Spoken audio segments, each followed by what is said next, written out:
जहां पर ये बताया जा रहा है ये तोतला भवानी धाम है, जहां अचानक बाढ़ आ गई, यानी बारिश का पानी कैसे बढ़ता चला गया और ये नदियों का जलस्तर दरअसल बढ़ रहा है। बाढ़ जैसे हालात बने, लोग फंस गए, वन विभाग के कर्मी यहाँ पर पहुंचे हैं और इसके बाद कड़ी मशक्कत के बाद इनको निकालने की कोशिशें की जा रही हैं। यानी आप ये अंदाजा लगाइए, लगातार बारिश की वजह से नदियों का जो जल स्तर है वो बढ़ता चला जा रहा है और ऐसे में कैसे जो श्रद्धालु हैं जो अलग अलग जगहों पर जा रहे हैं वो चपेट में आ रहे हैं। ये बिहार की तस्वीरें इस वक्त हम आपको दिखा रहे हैं, जहां पर अचानक जल स्तर बढ़ता है और इसके बाद कुछ लोग कैसे फंस जाते हैं। वहां पर जो टीम है वो पहुंचती है, इनको कैसे रेस्क्यू किया जा रहा है। देखिए आप ये रस्सियां देख रहे हैं, ये जितने लोग हैं देखिए रस्सियों की मदद से जो लोग फंसे हुए हैं इनको निकालने की कोशिशें की जा रही हैं, क्योंकि जो पानी का बहाव है वो बहुत ज्यादा है और ऐसे में अगर इनको तुरंत नहीं निकाला गया तो डर इस बात का है कि पानी के बहाव के साथ ये कहीं बह ना जाए। देखिए जो लोग हैं इनको ये कहा जा रहा है कि रस्सी है और इस रस्सी को पकड़ के वो आगे आने की कोशिश करें और जो टीम है यहाँ पर, जो रेस्क्यू की टीम है जो किनारे पे खड़ी है,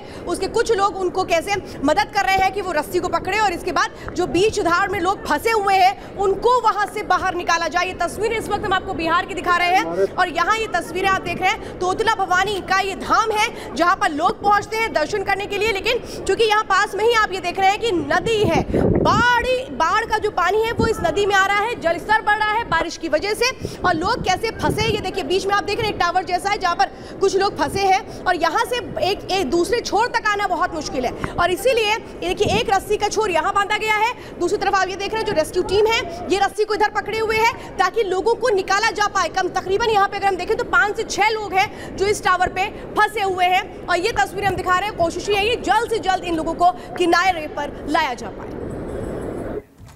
और चलिए अब बात कर लेते हैं उस शूट आउट और एनकाउंटर की, जिसको लेकर लगातार कार्रवाई और जांच हो रही थी और आखिरकार बड़ी कामयाबी जो है पुलिस के हाथ लगी है। तो संयुक्त कार्रवाई बताई जा रही है एसटीएफ की और पुलिस इसमें दिल्ली की भी शामिल थी तो हरियाणा की भी शामिल थी। दरअसल एक हत्याकांड सामने आता है और इस पर फिर आखिरकार पुलिस ने कामयाबी हासिल करते हुए एनकाउंटर किया 3 बदमाशों का। इसमें हालांकि एक जवान भी घायल बताया जा रहा है। क्या है पूरा मामला, देखिए रिपोर्ट।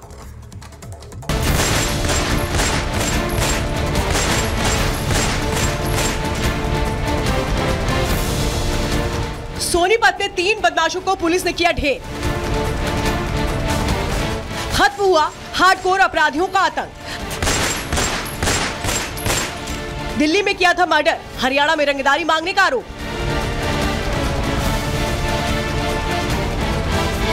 दिल्ली के बर्गर किंग आउटलेट में फायरिंग करने वाले 2 बदमाशों को पुलिस ने एनकाउंटर में ढेर कर दिया। हरियाणा के सोनीपत में हुए एनकाउंटर में एक तीसरा बदमाश भी मारा गया है। मारे गए तीनों अपराधी हार्डकोर क्रिमिनल थे और तीनों पर लाखों रुपए का इनाम भी घोषित था।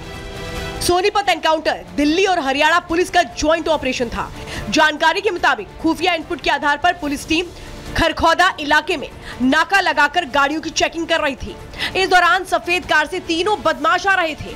पुलिस ने जब उनकी कार रोकने की कोशिश की तो तीनों ने कार से ही भागने की कोशिश की। पुलिस ने कार का पीछा कर तीनों को रोका तो बदमाशों ने फायरिंग कर दी। जवाब में पुलिस के साथ क्रॉस फायरिंग में तीनों बदमाश ढेर हो गए। इस वक्त हम सोनीपत खरखौदा के छिनौली रोड पे मौजूद है, जहां पे देर रात दिल्ली क्राइम ब्रांच और सोनीपत एसटीएफ ने जॉइंट ऑपरेशन कर एनकाउंटर के दौरान 3 बदमाशों को ढेर कर दिया। मेरे पीछे ये जब सड़क देख रहे हैं, यहीं पर बदमाश गाड़ी में सवार थे, तेज रफ्तार से आ रहे थे। पुलिस उनका लगातार पीछा कर रही थी, सरेंडर करने को कहा जा रहा था, लेकिन बदमाशों के पास पिस्टल थी। पिस्टल निकालते हैं तीनों बदमाश पुलिस टीम पे ताबड़तोड़ फायरिंग करना शुरू कर देते हैं, जिसके बाद पुलिस टीम की तरफ से फायरिंग की जाती है और गाड़ी बदमाशों की जो डिसबैलेंस होकर इस खेतों की तरफ चली जाती है। यहाँ पर पुलिस जो है उनको एक दोबारा से आगाह करती है सरेंडर करने को, लेकिन बदमाशों के पास 4 से 5 पिस्टल थी और लगातार पुलिस टीम पे फायरिंग की जा रही थी। एनकाउंटर में मारे गए तीनों बदमाशों में 2 बदमाश दिल्ली के बर्गर किंग आउटलेट में मर्डर में शामिल थे। बदमाशों की पहचान आशीष उर्फ लालू, सनी खरड़ और विक्की रिढाना के रूप में हुई है। आशीष विक्की रिढाना ने दिल्ली के बर्गर शॉप में युवक की गोली मारकर हत्या कर दी थी। तीनों बदमाशों के ऊपर 1-1 लाख का इनाम भी घोषित था। पुलिस ने तीनों के पास 5 पिस्टल और भारी संख्या में जिंदा कारतूस बरामद किया है।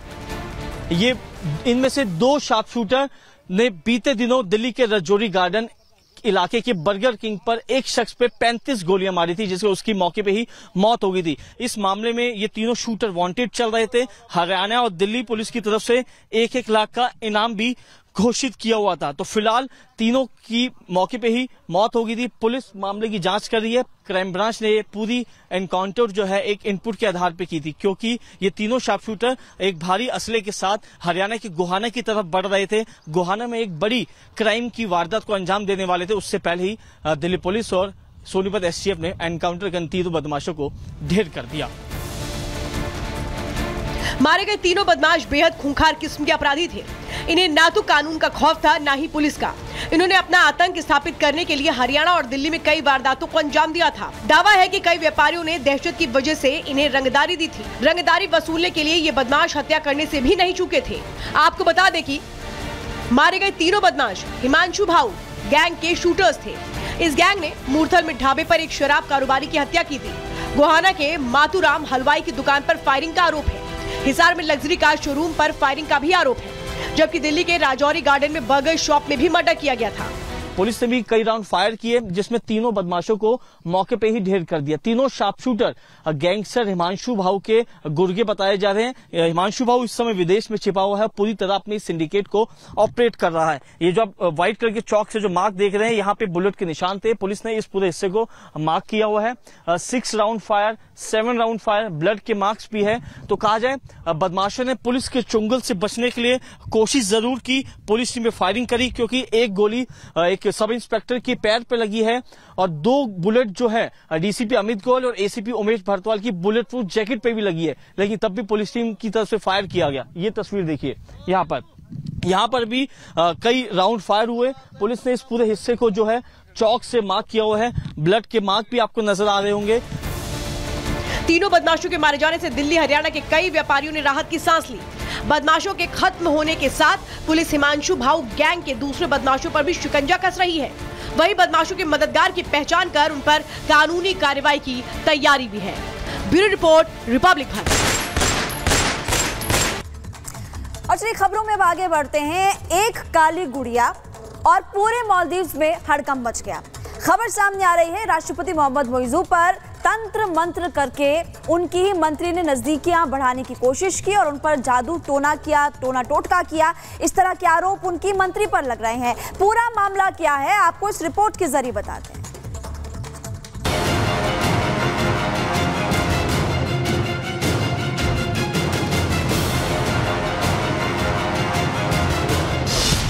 क्या मोइजू पर काला जादू किया जा रहा था? क्या मोइजू के करीब जाने के लिए काला जादू किया गया? क्या मोइजू की मंत्री ही काला जादू कर रही थी? इन पूरे सवालों को लेकर मोइजू सरकार की इस्लामिक मिनिस्ट्री ने बड़ा खुलासा किया है और काला जादू जैसी चीजों का कोई संकेत नहीं मिला है। दरअसल पिछले दिनों मोइजू सरकार में उस वक्त हड़कंप मच गया था जब तत्कालीन मंत्री फातिमा शमनाज को गिरफ्तार किया गया था। शमनाज पर आरोप लगा था कि मालदीव के राष्ट्रपति मोहम्मद मोइजू के करीब जाने के लिए उन्होंने काला जादू किया था। आरोप के बाद शमनाज को उनके भाई और एक और शख्स को गिरफ्तार करके जेल भेज दिया गया। जांच करने पर उनके घर में काले रंग की गुड़िया बरामद हुई थी और इसके बाद उन्हें मंत्री पद से भी हटा दिया गया था। पुलिस ने जांच के दौरान शमनाज के घर की तलाशी ली।